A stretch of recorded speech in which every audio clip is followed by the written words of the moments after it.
We're continuing our journey through 1 Corinthians. Today we come to chapter 9. And I've always enjoyed the book of 1 Corinthians, and this chapter is a chapter I've always enjoyed a lot. Of course, there's a lot of chapters to enjoy. But chapter 9 of 1 Corinthians, Paul writes, "Am I not free?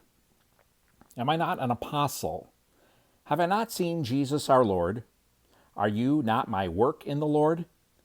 If I am not an apostle to others, at least I am to you, because you are the seal of my apostleship in the Lord. My defense to those who examine me is this: don't we have the right to eat and drink? Don't we have the right to be accompanied by a believing wife like the other apostles, the Lord's brothers, and Cephas? Or do only Barnabas and I have no right to refrain from working? Who serves as a soldier at his own expense?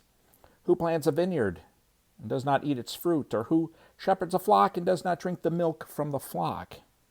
Am I saying this from a human perspective?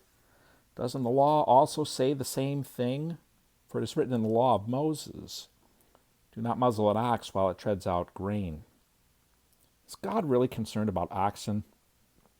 Isn't he really saying it for our sake? Yes, this is written for our sake. Because he who plows ought to plow in hope, and he who threshes should thresh in hope of sharing the crop.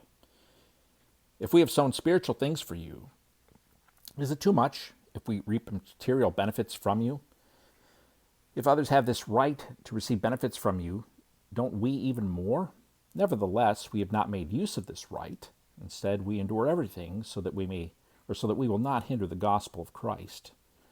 Don't you know that those who perform the temple services eat the food from the temple, and those who serve at the altar share in the offerings of the altar?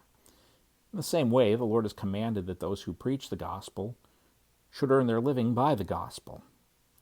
For my part, I've used none of these rights, nor have I written these things that they may be applied in my case.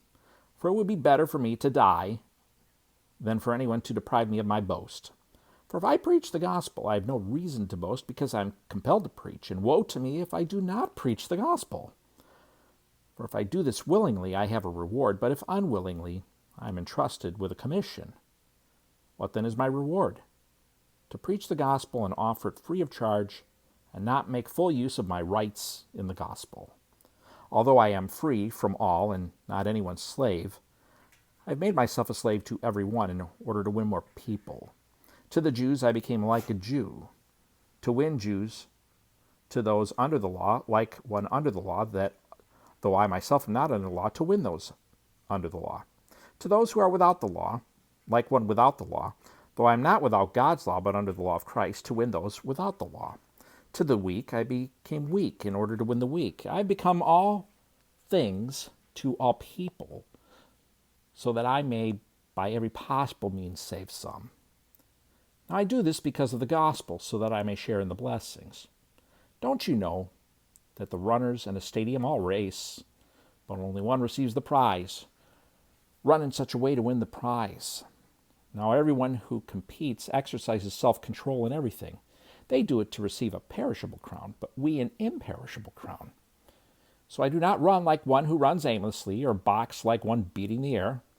Instead, I discipline my body and bring it under strict control, so that after preaching to others, I myself will not be disqualified. 1 Corinthians chapter 9. Hope to see you tomorrow, and hope you are having a wonderful weekend.